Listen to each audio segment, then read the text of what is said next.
Disclaimer: ang kwentong ito ay hango sa mga paniniwala, alamat, at karanasang ibinahagi ng mga tao sa iba't ibang panig ng Pilipinas. Layunin lamang ng kwentong ito na magbigay ng aliw, kilabot, at munting paalala sa mga manonood.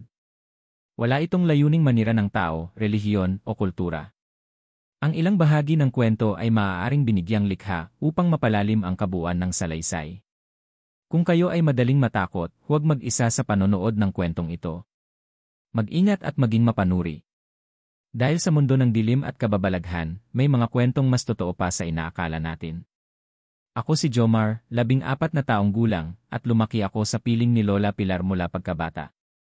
Iniwan kami ng nanay ko nang ako'y sanggol pa lang, at hindi ko rin nakilala ang tatay ko. Magmula noon, si Lola na ang tumayong magulang ko, siya ang nagpalaki, nagturo magdasal, at nagturo kung paano mabuhay sa hirap. Nakatira kami sa liblib na baryo sa Mindoro, malapit sa kagubatan at bundok. Karamihan sa mga kababaryo namin ay magsasaka, mangingisda, o kaya'y tagalinis ng nyugan. Pero sa edad ni Lola, hindi na siya makakayang magtrabaho ng mabigat. Kaya noong dumating ang alok ni Donyang Erlinda, pakiramdam namin ay parang biyaya ito mula sa langit. Si Donyang Erlinda ay kilalang mayaman. Mayroon siyang malaking lupa sa may dulo ng baryo, halos di naabot ng signal, at bihira ang nakakarating doon maliban sa kanyang mga tauhan. Ang sabi ng mga matatanda, dati raw itong taga Maynila, pero umuwi sa probinsya para magpahinga. May mga bulong-bulungan noon pa man, tila raw may kakaiba sa Donya. Hindi tumatanda, bihirang lumabas ng araw, at mahilig sa mga manok na itim ang balahibo. Isang hapon, pinuntahan kami ng kanyang katiwala. May dala itong sulat para kay Lola, na nag-aalok ng trabaho, bantayan daw namin ang kanilang manukan.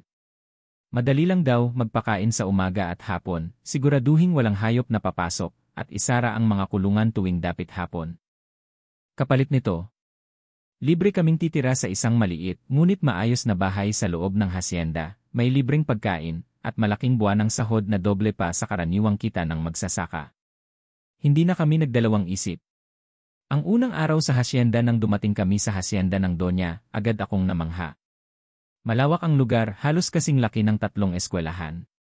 May mga kulungan na yari sa kahoy at kawayan, may mga manok na tila alaga talaga, makikinis ang balahibo, matataba, at mapupula ang mata. Pero ang kakaiba sa lahat ay ang malaking kulungan sa likod ng hasyenda, napapalibutan ito ng bakal, may deseradong pinto, at nakasulat sa lumang karatula, bawal ganye dito, delikado. Nang tanungin ko si Lola tungkol dito, sumagot lang siya ng mahina, "Huwag ka nang usisa, apo. Basta, huwag mong lalapitan yan paggabi." Ang pakikipagkita sa Donya, unang gabi namin doon, dumalaw sa aming tahanan si Donyang Erlinda. Nakasuot siya ng puting-puti, tila walang bahid dumi, at ang kanyang boses ay parang malamig na hangin. Malambing pero may taglay na pananakot. "Jomar. Pilar. Naway makahanap kayo ng katahimikan dito. Basta sundin niyo lang ang mga panuntunan ko," wika niya. Tumango lang si Lola at mahigpit ang hawak sa kamay ko. "Ano pong ibig niyong sabihin?" tanong ko, ngunit hindi siya sumagot. Tumalikod siya at dahan-dahang nawala sa kadiliman ng gabi. Mga panaginip ng itim na pakpak pagsapit ng gabi, hindi ako mapakali. Malamig sa loob ng bahay pero pawis na pawis ako. Sa panaginip ko, nakita ko ang sarili kong nasa loob ng malaking kulungan. May mga manok sa paligid pero hindi sila gumagalaw. Isa-isang tumitingin sa akin ang kanilang mapupulang mata, sabay-sabay na tumitilaok ng malakas na parang umiiyak. Pagdilat ko, 3 oras na. At sa labas ng bintana, may tila gumugulong sa lupa, kasama ang marahang tilaok ng manok na tila binubulabog. Pagtatapos ng unang bahagi sa unang tingin, para bang swerte kaming maglola sa trabahong ito. Pero sa likod ng katahimikan ng manukan at kabaitan ng Donya, may bumubulong na babala sa hangin. At sa gitna ng dilim ng gabi, nagsimula ng gumalaw ang anino ng isang bagay na hindi tao, ngunit hindi rin hayop. Makalipas ang ilang araw mula nang kami dumating sa hasyenda, naging tila normal na ang lahat. Nagigising kami ng maaga, pinapakain ang mga manok, nililinis ang paligid, at sinisigurado naming maayos ang kulungan. Napakaayos ng sistema, masyadong tahimik, masyadong perpekto. Pero sa bawat araw na lumilipas, unti-unti naming napapansin ang kakaibang kilos ng mga manok tuwing hapon. Sa oras na lumulubog na ang araw, ang mga manok ay biglang nagiging balisa. Yung iba'y napapalipad kahit nakakulong, ang iba na may tila umiiyak na parang batang takot na takot. Hindi normal para sa mga hayop na sanay sa ganitong buhay. Napapansin mo ba, Lola? Parang natatakot ang mga manok pag malapit na ang dilim, tanong ko isang gabi habang nilalagyan ng pagkain ang kulungan. Tumigil si Lola sa ginagawa niya. Matagal siyang tumingin sa akin bago sumagot. Apo. At yan ang senyales na may dumarating tuwing gabi. Mga ingay sa dilim, una naming narinig ang ingay sa kalagitnaan ng gabi. Pagsapit ng 12:00, may tunog na tila pinunit na yero ang pumunit sa katahimikan. Kasunod nito'y ang mabilis na pagaspas ng mga pakpak. Hindi ito parang normal na ibon, mas malakas, mas mabigat, parang isang malaking nilalang ang lumilipad sa itaas ng bubong. Napabalikwas ako sa kama, tinapik si Lola. Naririnig mo po yon, La? Tumango lang siya at agad bumangon. Lumapit kami sa bintana, dahan-dahang sumilip. Madilim sa labas pero maliwanag ang buwan. Sa liwanag nito, nakita namin ang isang itim na anino na bumaba sa harap ng malaking kulungan, ang kulungang may babala. May hawak itong tila sako at inilapag ito sa lupa. Maya-maya pa, bumukas ang pinto ng kulungan mag-isa. At sa isang iglap pumasok ang anino. Kasunod nito ang sunod-sunod na tilaok ng mga manok, pero hindi karaniwang tilaok. Tila ito'y panaghoy. Tahimik na umaga, malamig ang hangin kinabukasan, napansin namin ni Lola na may 2 manok ang nawawala sa kulungan. Naghinala ako agad. Lola, baka naman nilabas ng katiwala. Walang ibang may susi kundi tayo at ang Donya, sagot niya, sabay na patingin sa likod ng kulungan. At siguradong hindi tayo. Hindi ko alam kung bakit, pero biglang bumigat ang dibdib ko. Napalunok ako ng laway habang tumatayo ang mga balahibo ko sa batok. Dumating ang katiwala bandang tanghali, dala ang pagkain. Tinanong siya ni Lola, may kumuha ba ng manok kagabi? Umiling ito. Ngunit bago siya lumisan, nagsabi siya ng mahinang bulong habang walang ibang nakakarinig, huwag kayong lalapit sa kulungan paggabi. Kahit anong mangyari, ang mga trabahador na hindi nagsasalita lumipas ang 3 araw, pero gabi-gabi, paulit-ulit ang mga kakaibang tunog. May humahagikik minsan, may biglang humahalakhak, at may mga yabag na umaalingaw-ngaw sa lupa. Tuwing umaga, may manok na nawawala. Minsan 2. Minsan 3. Sa pag-uusis ako sa ibang trabahador sa malapit, yung mga katiwala ng lupa at tagalinis, napansin kong tila ayaw nila kaming kausapin kapag ang paksa ay tungkol sa gabi o sa kulungan. Parang may takot sa kanilang mga mata. Isa pa, maraming sa kanila ay hindi nagstay overnight. Tuwing 5:00, parang may orasan silang sabay-sabay umaalis. May isa akong matandang lalaki na tinangka kong kausapin habang naglilinis siya ng kanal sa labas. Manong, totoo po bang may kakaiba sa manukan na to? Tumingin siya sa akin, kinagat ang labi at mahina ang sagot, basta, huwag kang lalapit sa kulungan kapag maliwanag ang buwan. Ang lihim ng malalaking itlog isang hapon, habang kinukuha ko ang mga itlog sa isang kulungan, may napansin akong itim na itlog, malaki sa normal. Parang marmol ang kinis at malamig ito sa balat. Ipinakita ko ito kay Lola. Tiningnan niya ito at agad-agad itong itinapon sa balon. Apo, kapag nakakita ka uli ng ganito, sunugin mo agad. Hindi yan itlog ng manok. Yan ay sinumpa. Gulat na gulat ako sa sagot ni Lola. Sinumpa? Tanong ko. May mga hayop na hindi dapat alagaan lalo na kung hindi na sila hayop kundi nilalang. Pag-aalinlangan sa hangarin ng Donya, muli na namang dumalaw si Donyang Erlinda sa aming kubo. Nakasuot siya ng itim, at sa ilalim ng kanyang belo, nakita ko ang kanyang mga mata, mapula, malalim, at tila ng uusig.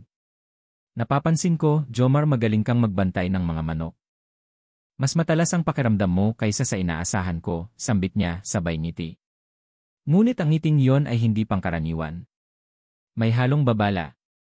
Nang umalis siya, tinanong ko si Lola. La, baka hindi lang tayo tagabantay dito. Baka may gusto siya sa atin. Tahimik si Lola, ngunit mahigpit ang kapit niya sa aking kamay. Paghanda ka na, apo, may kailangan akong ikwento sa'yo. Pero hindi pa ngayon. Tinatapos ng hangin ang mga lihim sa gabing iyon, lumakas ang hangin. Lumilipad ang mga dahon, sumisigaw ang kawayan, at ang mga manok ay halos magwala sa takot. Tila may paparating, tila may pagyanig mula sa di matawag na anino. At sa harap ng bintana ng aming bahay, may tumambad na imahe, isang nilalang, hubog tao, ngunit may pakpak ng paniki, nakatayo sa bubong ng kulungan. Tinitigan kami. At saka ito ngumiti. Pagkatapos ng gabing iyon, kung saan nasilayan namin ang nilalang na may pakpak sa bubong ng kulungan, hindi na muling kumibo si Lola. Tahimik siyang naglilinis ng paligid, tahimik siyang nagluluto, at madalas siyang nakatitig sa kawalan. Halatang may bumabagabag sa kanya. Ako naman, pilit kong iniintindi ang mga pangyayari. Para bang unti-unti nang nabubuo ang larawan, may itinatago ang Donya. May nilalang sa gabi. May nawawalang mga manok. At may kakaibang itlog na hindi dapat sumulpot sa mundong ito. Ngunit isang araw, tila binura ang lahat ng pangamba ng isang imbita. Ang paanyaya ng Donya, isang tagapagsilbi ng Donya ang dumating bitbit ang isang sobre. Sa loob nito'y may nakasulat na paanyaya, inaanyayahan ko kayong maghapunan ngayong gabi sa loob ng aking mansyon. Bilang pasasalamat sa inyong mabuting serbisyo sa manukan. Huwag mag-atubiling magdala ng gana sa pagkain. Hindi ko alam kung matutuwa ba ako o matatakot. Hindi pa kami nakakatuntong sa loob ng mismong bahay ng Donya. Laging sa tapat lang ng bahay kami kinakausap, laging mula sa dilim. Ngunit ngayong gabi raw, kami aanyayahan sa loob. Ang mansyon gabi. Alas 7 ng gabi nang kami sinundo ng isang caretaking woman. Tahimik ang kapaligiran habang papasok kami sa bakuran ng mansyon. Ang bahay ay yari sa lumang kahoy at bato, malalaki ang bintana, ngunit nakatakip ng mahahabang kurtina.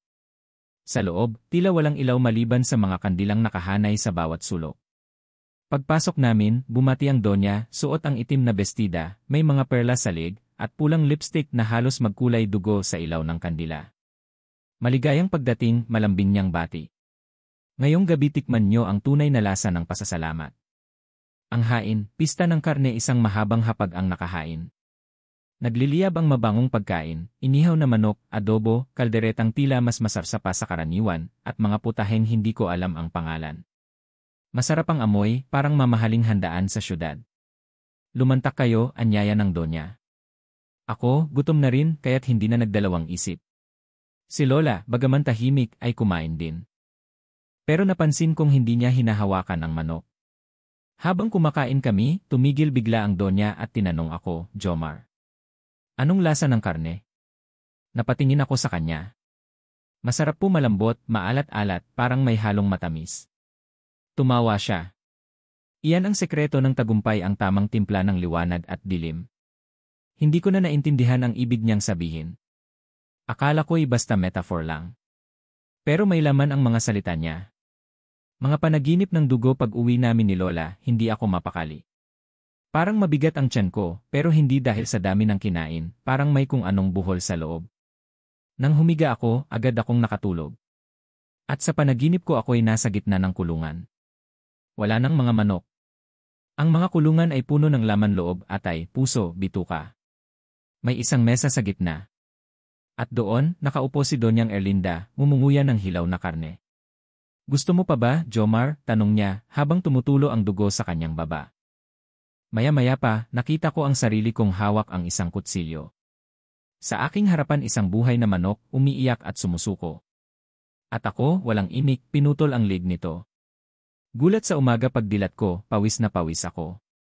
Kinapa ko ang aking kamay. May amoy, parang dugo.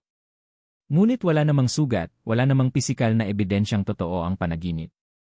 Lumabas ako sa kubo. Si Lola, nakaupo sa may bangko, hawak ang isang rosaryo. Apo, mahinang sabi niya, iyon ang gusto nila. Pahinogin ka sa takot. Ihain ka sa huli. Ang aso sa ilalim ng hapag. Sa sumunod na araw, habang naglilinis ako ng paligid ng mansyon, nakita ko ang isang kuting na tila gutom. Lumapit ito sa akin, kaya't nagpa siya akong bigyan ng tira naming ulam, isang maliit na hiwa ng inihaw na manok mula sa handaan kagabi. Pero bago pa ito makain ng kuting, biglang humabol ang isang aso at inagaw ang pagkain. Pagkaubos ng piraso, ang aso ay nagwala. Tumahol ng tumahol, sinuka ang kinain, at pagkatapos ng ilang minuto, namatay. Napatakbo ako kay Lola. Layong karne, nakakapatay. Hindi siya nagulat. Bagkus, tumayo siya at hinarap ako. Jomar, panahon na para malaman mo ang totoo. Ang katotohanang unti-unting lumilitaw, ibinunyag ni Lola na hindi lang basta may lihim si Donya.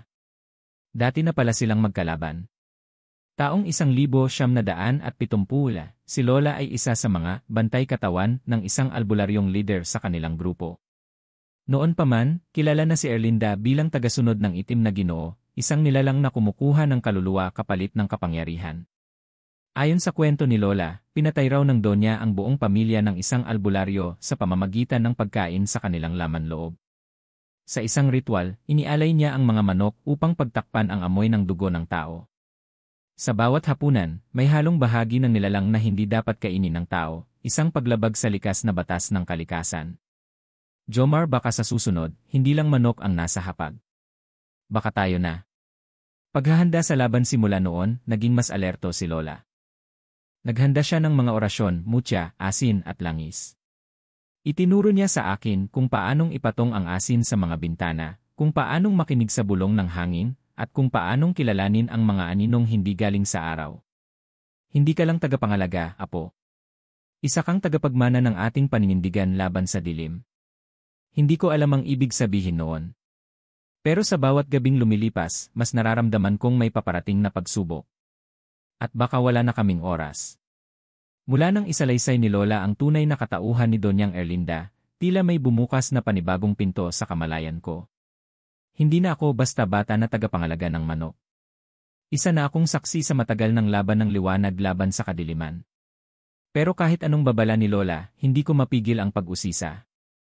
Ang kulungan sa likod, ang tanging lugar na ipinagbabawal sa amin mula pa sa simula, ay tila tumatawag sa akin. Lalong lumalakas ang ingay mula roon gabi-gabi. At sa tuwing sinusulyapan ko iyon mula sa bintana, may gumagalaw sa loob hindi manok, kundi parang tao. Ang desisyong sumilip isang hapon, habang abala si Lola sa pagdidilig ng mga halamang gamot sa likod ng kubo, napansin kong bukas ang maliit na gate papunta sa likod ng kulungan. Hindi ito karaniwang nangyayari. Laging sarado yon at may kandado pa. Lumapit ako, pinakiramdaman ang paligid. Tahimik. Wala ni isang kaluskos. Napakapit ako sa dingding ng kulungan. May siwang sa pagitan ng mga tabla. Dahan-dahan akong sumilip. Sa loob, may mga itim na manok, mas malalaki sa normal, at lahat sila ay walang ulo. Ngunit gumagalaw. Parang mga manok na bangkay, ngunit buhay. Nagtatalunan, nagkakagatan, tila may sarili silang mundo. At sa gitna nila may isang nilalang. Hindi ko maipaliwanag ang itsura niya. Mukha siyang tao, ngunit ang balat ay kulay abo, parang balat ng patay. May mahahabang kuko at walang mata, pero para bang may nakikita siya. Umuungol ito habang binabali ang pakpak ng isang itim na manok, nilalamas at isinisinghot ang dugo. Tumigil siya bigla. Tumingin sa direksyon ko. Ang halimaw sa loob na paatras ako, muntik nang mapasigaw. Biglang bumukas ang pinto ng kulungan. Hindi ko alam kung hangin lang ba o may nagbukas talaga. Napakabilis ng tibok ng puso ko. Mabilis akong tumakbo pabalik sa kubo at isinara ang pinto. Si Lola napatingin sa akin. Anong ginawa mo, Jomar? Umiwas ako ng tingin. Wala po, wala. Pero hindi ako makatulog noong gabi. Ang panaginip ng kulungan sa panaginip ko, naroon ako sa loob ng kulungan.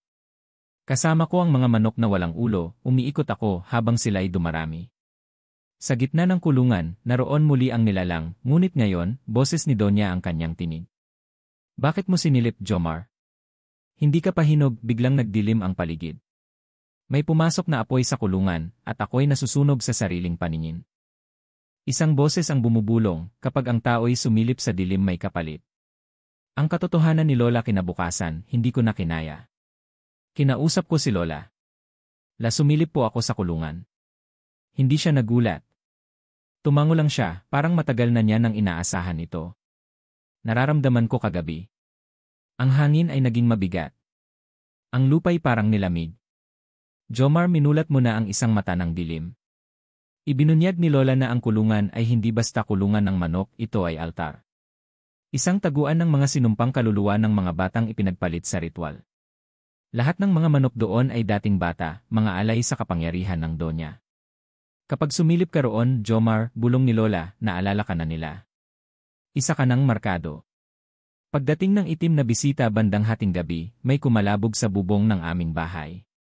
Sunod-sunod na yabag, parang mabigat na paang may kuko. Napahawak ako sa kamay ni Lola, nanginginig. Tumayo siya, kinuha ang isang bote ng langis, at binuksan ang bintana. Sa labas, walang tao, pero may bakas ng mga paang parang paa ng manok pero mas malaki, mas mabigat. Darating na siya, bulong ni Lola. Si sino? Ang bantay ng kulungan. Ang una sa mga nilikha ng Donya. Siya ang tagapiling ng mga susunod na alay. Pagmamasid ng Donya kinabukasan, habang pinapakain ko ang mga manok, naramdaman kong may nakatingin sa akin. Paglingon ko, naroon si Donyang Erlinda, nakatayo sa malayo, nakaitim na parasol, at nakangiti. Hindi siya nagsalita. Hindi siya lumapit. Pero sa tingin niyang iyon, parang sinasabi niya, alam ko na ang ginawa mo. Sa gabing iyon, binantayan ko ang kulungan mula sa bintana. At sa ilalim ng liwanag ng buwan, nakita ko ang nilalang sa loob, nakatayo, hindi gumagalaw, pero nakatitig sa direksyon ko. Ang pagtanggap sa kapalaran lumalalim ang gabi, lumalalim ang misteryo. Hindi na ito basta kwento ng aswang. Ito'y kwento ng mga kaluluwang ginapos, ng mga inosenteng ginawang alay, at ng mga batang katulad ko na napilitang maging bahagi ng digmaan na hindi nila pinili. Anong gagawin natin, tanong ko. Ipagpapatuloy natin ang laban. Pero mula ngayon, hindi ka na basta tagapangalaga. Isa ka ng bantay. Ang mga sumunod na araw ay tila naging mas mabigat ang hangin sa paligid ng hasyenda. Hindi na lang ito pangkaraniwang gabi ng aswang o alingasngas ng manok, may gumagalaw sa paligid na mas matindi, mas matanda, at mas malakas kaysa sa anumang nilalang na nasaksihan ko noon. Isang gabi, habang nag-aayos kami ni Lola ng mga halamang sangkap sa ilalim ng bahay, may dumating na isang mensahero ng Donya.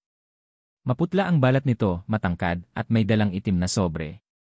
Tahimik itong iniabot kay Lola, saka agad umalis na tila hindi lumalakad kundi dumudulas sa hangin. Ang paanyaya sa pagtitipon sa loob ng sobre ay may sulat mula kay Donyang Erlinda, Pilar at Jomar. Ako'y nagagalak na anyayahan kayong saksihan ang espesyal na pagtitipon ng mga bisita ko mula sa iba't ibang sulok ng kabundukan at karimlan. Ang pagtitipong ito ay ginaganap minsan lang tuwing ika-13 buwan, sa gabi ng pinakaliwanag na buwan ng taon. Kasama ng liham ay isang maliit na kwintas na may pulang batong hugis itlog. Ipinasuot ito sa akin ni Lola agad. Protection. Ngunit hindi sapat kung wala kang lakas ng loob, sabi niya. Ang pagdating ng mga nilalang pagsapit ng gabi ng kabilugan ng buwan, may narinig kaming sunod-sunod na pagaspas ng mga pakpak, pag-ungol, at tila halakhak ng mga boses na hindi tao. Tumayo kami ni Lola sa likod ng bahay. Mula sa kagubatan, isa-isang dumating ang mga panauhin, isang babae na may kalahating mukha ng baboy at katawan ng tao. Dalawang nilalang na tila kambal, parehong payat, mahahaba ang leeg, at may dila na parang ahas. Isang matandang lalaki na may kandila sa ulo, habang hinihila ang isang sako na tila gumagalaw sa loob. At may isang aninong pumasok na lang bigla, hindi nakita ang anyo, pero biglang bumaho ang paligid. Lahat sila ay dumiretso sa malaking kulungan sa likod ng hasyenda. Ang simula ng ritual habang pinagmamasdan namin mula sa likod ng halamanan, biglang bumukas ang lupa sa gitna ng kulungan. Mula roon ay lumitaw ang isang altar, yari sa mga buto ng hayop at tao. Sa ibabaw nito, may tumpok ng sariwang laman, hindi ko alam kung manok o hindi na. Lumabas ang Donya, suot ang balabal na itim na may gintong borda. May hawak siyang baston na parang may buhay, umiilaw at bumubulong. Mga kapatid sa dilim, dumating na ang panahon ng ani, sigaw niya. Lahat ng nilalang ay pumalibot sa altar. Tila may sinasambit silang dasal na hindi ko maintindihan. Hanggang sa nagsimulang umindak ang lupa. Ang nawalang bata maya-maya pa, may inilabas ang Donya mula sa loob ng sako, isang batang lalaki, mga 5 taong gulang lang. Umiiyak, nanginginig at nakatali ang kamay. Aking alay, sambit ng Donya. Tubusin ang uhaw ng ating mga kasamahan. Bago ko pa maunawaan ang nangyayari, biglang humakbang si Lola. Humugot siya ng pulbos mula sa kanyang bulsa at inihagis ito sa hangin. Isang asul na apoy ang sumiklab. Tumigil ang mga nilalang. Hindi niyo maaaring kunin ang kaluluwa ng inosente, sigaw ni Lola. Ang paglalantad ng tunay na anyo, galit na humarap sa amin si Donya. Dahan-dahang nawala ang kanyang balat tao. Sa ilalim ng kanyang anyo ay isang nilalang na hindi tumatanda, may matutulis na ngipin, at mga matang itim na walang puti. Matagal na kitang hinahanap, Pilar. Akala mo makakatakas ka sa sumpa, sabi niya. Hindi ako tumatakbo. Ako ay bumalik upang tapusin ang lahat, sagot ni Lola.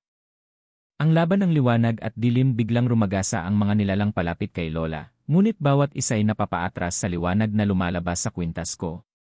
Nakita ko na lang si Lola na bumunot ng matandang rosaryo, nagdasal ng mga salitang hindi ko alam, at mula sa kanyang palad ay lumabas ang puting liwanag na tumama sa altar. Pumutok ang altar. Kumalat ang apoy.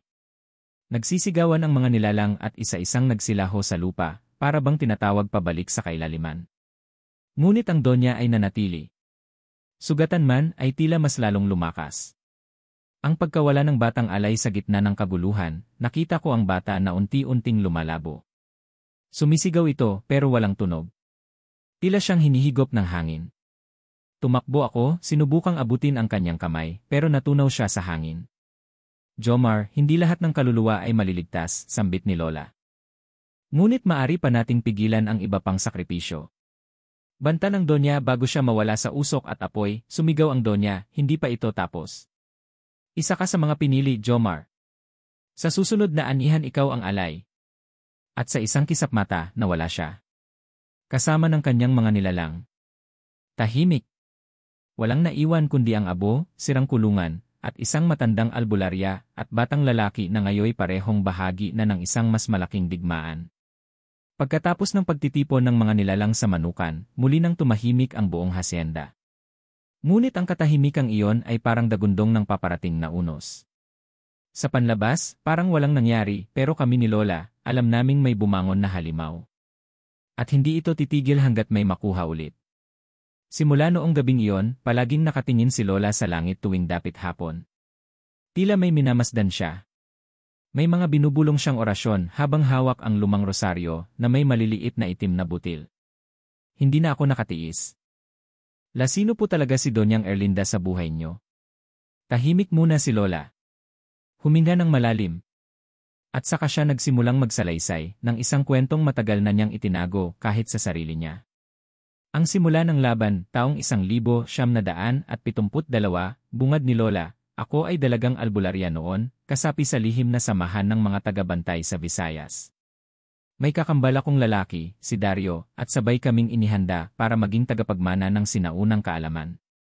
Ang samahan nila ay gumagalaw sa dilim, hindi upang magtago, kundi upang protektahan ang mga baryo mula sa mga nilalang na hindi nasakop ng batas ng Diyos o tao. Ang kanilang tungkulin, tuklasin, bantayan, at sugpuin ang mga nilalang na kumakain ng kaluluwa ng tao. Si Dario, ang kakambal ni Lola, ay mas malakas sa albularya. Matalas ang pakiramdam at may regalong pagdinig sa pagitan. Kaya't siya ang unang nakadiskubre ng Dama Erlinda, isang mayamang mestiza na bumalik sa bayan upang magpatayo ng bahay kalakal na hindi kailanman nagbabayad ng sweldo sa tao, kundi nangunguha ng laman loob sa patagong paraan. Ang ritual ng buwan nang matuklasan nila ang sikreto ng donya, pinagtulungan siya ng buong samahan. Ngunit isang gabi, pinasok ng nilalang ang bahay ni na Lola. Nagising ako sa sigaw ni Inang at si Dario, wala na. Ang natira lang sa sahig ay ang kanyang rosaryo, putol na kuko, at ilang patak ng dugo. Ilang araw silang naghanap. Pero ang donya ay nawala. May nagsabing nagtungo ito sa Mindoro. Doon siya nagtayo ng bagong tahanan. Ngayoy malinaw na iyon ang hasyendang kinalalagyan namin ngayon. Ang lihim ng abo at mutya, akala ko, natapos na ang lahat ng mawala si Erlinda sa Visayas. Pero isang albularyong kaibigan ang nagbigay sa akin ng huling mutya mula sa katawan ni Dario, isang abo na ginawang pulbos. Kapag hinalo sa asin at langis, kayang makita ang nilalang na bumihag sa kanya. Mula noon, pinangako ni Lola na kapag muling nagpakita ang donya, haharapin niya ito at ibubuwis ang sarili kung kinakailangan. Ang tunay na dahilan ng pagtanggap ng trabaho, Jomar, kaya natin tinanggap ang trabaho sa manukan, hindi dahil sa pera o tirahan. Tinanggap natin yon dahil alam kong narito na ulit siya. Nanlamig ako sa sinabi ni Lola. Alam niyo na pong si Donya ay siya ring halimaw noong dati pa. Tumango siya. Hindi ko lang alam na ramdaman ko. Lahat ng may kapangyarihan tulad ko, nakakarinig ng tinig ng mga kaluluwang ginulo ng kadiliman. Ang manukan ay hindi lang negosyo. Isa itong templo ng pagliligtas o pagkasira. At gusto ko, ngayong narito ka mas maging handa ka kaysa naging kami noon. Ang sumpa ng itim na kaliskis ibinahagi rin ni Lola na minsang nasugatan siya sa isa sa mga manok ng donya noong unang araw namin. Ang sugat na yon ay hindi gumagaling. Tuwing gabi, nangangati, namumula at naglalabas ng itim na likido. Iyan ang marka ng pagkakahawak ng dilim. Unti-unting sinisira ang katawan at isipan. Pero hindi ko hahayaang ako'y tuluyang maagaw. Pinakita niya ang balikat niya, may kaliskis na itim sa balat. Tila balat ng manok pero mas makintab. Hindi ito ordinaryo. Dapat bago pa lumaganap ito, matapos na natin ang misyon. Ang lumang aklat ng albularyo sa huling bahagi ng gabing iyon, inilabas ni Lola mula sa isang lumang bowl ang isang aklat na balot ng abaka. Amoy sinauna, amoy usok at lupa. Ito ang ilibro ng lihim na gabay, isang koleksyon ng mga orasyon, pangontra, at panalangin laban sa mga aswang, maligno, at tikbalang. Babasahin mo ito, Jomar. Dahil kung sakaling ako'y mawala, ikaw na ang susunod. Hindi ka na bata. Isa ka ng tagapagmana. Napaiyak ako. Hindi ko alam kung handa ako. Pero sa puso ko, alam kong wala akong pagpipilian. Sapagkat ang kaharap namin ay hindi basta nilalang, kundi isang matandang halimaw na uhaw sa paghihiganti. Ang gabing dumilim ang buwan ilang araw makalipas ang kwentuhan naming iyon, biglang nagkaroon ng bagyo. Walang ulan, pero ang ulap ay binalot ng dilim ang buong lugar. Nawala ang buwan. Tumahol ang mga aso. Ang mga manok ay nagwala. Sa gitna ng dilim, may narinig kaming tinig mula sa loob ng kulungan. Pilar, bumalik ako para kunin ang iniwang kalahati, tumayo si Lola. Humawak siya sa baston na gawa sa kahoy ng punong balete. Dumating na ang araw. Handa ka na ba, apo? Ang gabing iyon ay hindi na parang mga nauna. Ang hangin ay malamig ngunit mabigat, para bang may mga mata sa bawat sulok ng bakuran. Ang mga kulungan ng manok ay tahimik, ngunit ang katahimikang iyon ay parang ungol ng pagkawasak. Wala ni isang tilaok, wala ni isang huni ng kuliglig. Parang pinatay ang buong kalikasan upang bigyang daan ang isang digmaan. Nakahanda na si Lola. Nakasuot siya ng lumang balabal na yari sa sinulid ng abaka, at sa kanyang leeg ay nakasabit ang isang mutyang hugis puso na gawa sa ginto at abo. Ako naman, bitbit ang bote ng langis na may asin, pulang sinulid sa pulso, at kopya ng dasal mula sa libro ng lihim na gabay. Jomar, bulong ni Lola. Anumang mangyari, huwag kang tatalikod. Sa laban kontra kadiliman, ang takot ay tinutunaw ng pananampalataya. Pagdating ng dilim eksaktong 12:00 ng hating gabi nang muling magparamdam ang halimaw. Mula sa gitna ng manukan ay lumitaw ang isang makapal na usok na unti-unting bumuo ng katawan ng isang babae, si Donyang Erlinda. Ngunit wala na siyang balat ng tao. Ang tunay niyang anyo ay sumingaw na sa hangin, mahaba ang buhok na parang ahas, balat na parang kalsadang sunog, at mga pakpak na parang pinatuyong dahon na may kuko sa dulo. Kasunod niya ay dumating ang kanyang mga nilalang, ang babaeng may mukha ng baboy, ang kambal na ahaslig, ang matandang may kandila sa ulo, at ang aninong walang mukha. Sa wakas, Pilar at ang iyong apo. Handa na akong bawiin ang inutang ninyo, sabi ng Donya habang lumulutang sa ere. Ang unang sigwa mabilis ang unang pag-atake. Ang kambalig ay sumugod, parehong dilay bumalot sa lig ni Lola. Ngunit agad niyang itinaas ang rosaryo, at mula rito'y lumabas ang apoy na bughaw, isang apoy na hindi sumusunog sa balat, kundi sa kaluluwa. Isang sigaw ang sumambulat mula sa halimaw at ito'y tumilapon sa ere. Ako naman, hinarap ang babaeng may mukha ng baboy. Inihagis ko sa lupa ang pulbos ng mutya at langis. Tumama ito sa kanyang mukha, at parang pinupunit ang kanyang balat, sumigaw siya at naglaho sa lupa. Jomar! Ang altar! Iyon ang sentro ng kanilang lakas, sigaw ni Lola. Ang altar ng kadiliman, tumakbo ako patungo sa gitna ng kulungan. Naroon ang altar na yari sa buto at dugo. Sa ibabaw nito, may isang bagong inilatag na alay, isang batang babae na wala pang 8 taong gulang, nakagapos, umiiyak at walang malay. Kinuha ko ang bote ng langis at ibinuhos ito sa altar. Mula roon ay umusok ito at nagsimulang gumalaw ang lupa. Ngunit bago ko pa masunog ang buong altar, may isang itim na anino na humarang sa akin. Ang aninong walang mukha. Ang halimaw na walang mata, hindi ako makagalaw. Ang aninong ito ay walang mata, pero ramdam ko ang titig nito. Ang balat ko ay parabang nilalamutak ng hangin na malamig at malagkit. Bigla akong pinigilan ito at bumalot sa katawan ko. Nais ko nang sumigaw, pero biglang dumating si Lola. Umalis lumang anino ng takot, sigaw niya habang inaawit ang isang sinaunang orasyon. Bumuka ang lupa sa ilalim ng anino, at ito'y nilamon ng apoy mula sa ilalim ng mundo.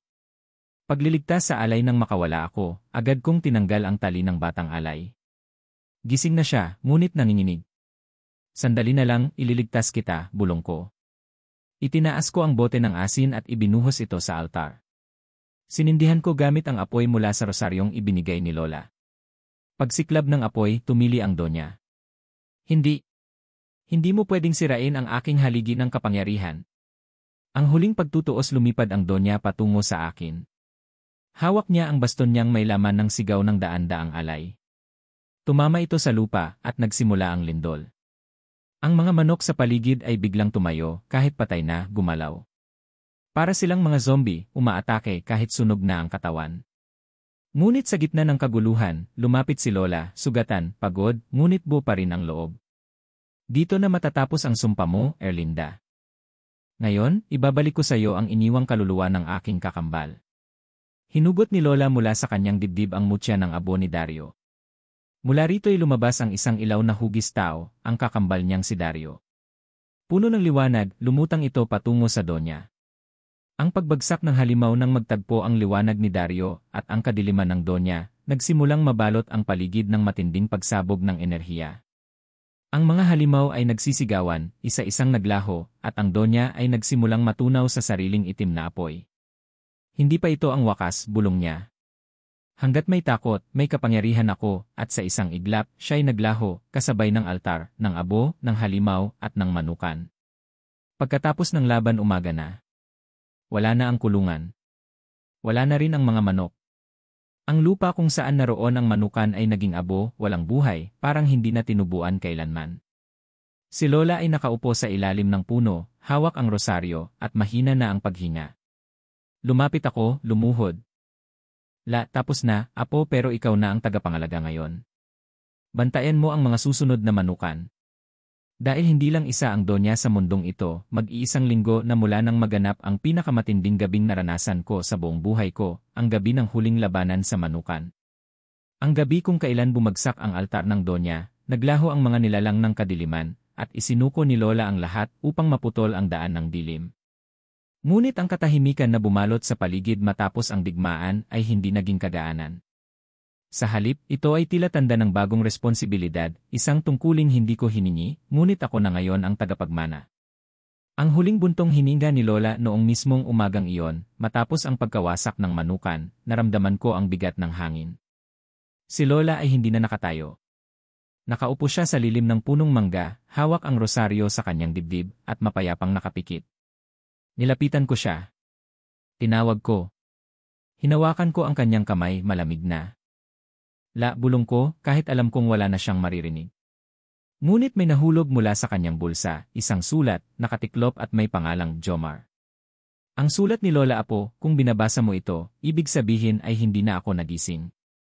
Ngunit huwag mong hayaang mabalot ng lungkot ang puso mo. Ang giyera ay hindi nagtatapos sa isang labanan lamang. At ikaw na ang bagong bantay. Sa ilalim ng ating kubo ay may kahon. Doon ko iniingatan ang lahat ng kaalaman ng ating angkan, mga anting-anting, lumang dasal, at mga tala ng bawat nilalang na nakaharap ko. Basahin mo ito. Unawain. At higit sa lahat, itaguyod mo ang panata natin, bantayan ang liwanag, kahit pa ang mundo'y matagal ng ginagabi. Mahal kita, Jomar. Lola Pilar, hindi ko na napigilan ang luha ko. Sa mga oras na yon, gusto kong bumalik sa pagiging bata, walang iniintindi, walang pinapasan. Pero hindi na ako si Jomar na tagabantay ng manok. Ako na ang bantay ng hangganan ng liwanag at dilim. Ang lihim sa ilalim ng kubo, sinunod ko ang bilin ni Lola. Sa ilalim ng aming kubo, may tagong hukay, tinakpan ng kahoy. Binuksan ko yon, at doon ko nakita ang isang antigong kahon na yari sa balat ng hayop. Sa loob ay maraming bagay, mga anting-anting na galing pa sa mga lumang albularyo, lumang kwintas na may batong asul, bote ng langis na may pulbos ng abo, at higit sa lahat, isang aklat na may pamagat, tagapagmana ng lihim. Bawat pahina ng aklat ay nagsasalaysay ng mga pangalan ng nilalang, paraan ng pagtawag sa kanila, paraan ng pagtaboy, at kasaysayan ng mga nakalaban ni Lola. Kasama rin ang mga pangyayaring hindi niya kailanman naikwento. At sa pinakahuling pahina, ang kanyang testamento bilang bantay. Ang bagong panata sa gabing iyon, tumayo ako sa gitna ng dating manukan. Wala na ang mga kulungan. Wala na rin ang mga manok. Puro abo na lang ang paligid. Pero dala ko ang mga iniwan ni Lola at ang apoy ng kanyang paniniwala.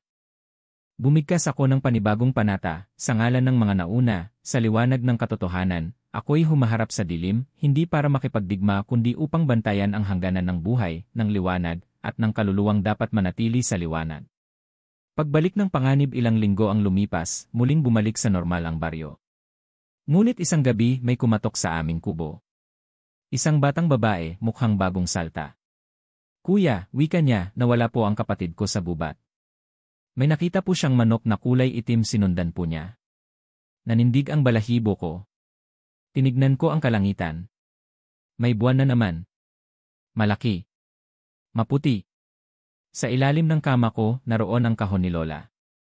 Kinuha ko ang kwintas, ang langis, at ang aklat. Ang panibagong simula sinamahan ko ang bata. Tinahak namin ang landas papuntang gubat. Tahimik ang paligid pero hindi ito katahimikan ng kapayapaan. Isa itong katahimikan ng pag-abang. Pagdating namin sa loob, nakita ko sa laylayan ng kakahuyan ang mga bakas ng paa ng bata. At sa tabi nito may mga patak ng dugo. Huminga ako ng malalim. At sa kauna-unahang pagkakataon, ako na ang nanguna. Epilogo, ang manukan ay isang simbolo, hindi lang ito tungkol sa mga manok. Hindi lang ito tungkol sa donya. Ang imanukan ay larawan ng mundo, may mga kulungan, may mga tanikala, may mga nilalang na nais sumipsip sa ating hininga. At tulad ni Lola, at tulad ng mga nauna, may mga taong pinipiling magbantay. Hindi sila palaging kilala. Hindi sila palaging pinapaniwalaan. Pero sila ang tahimik na humaharang sa pinto ng dilim. Ako na ngayon yon. Ako si Jomar, tagapagmana ng liwanag at bantay ng mga manukan ng gabi. 72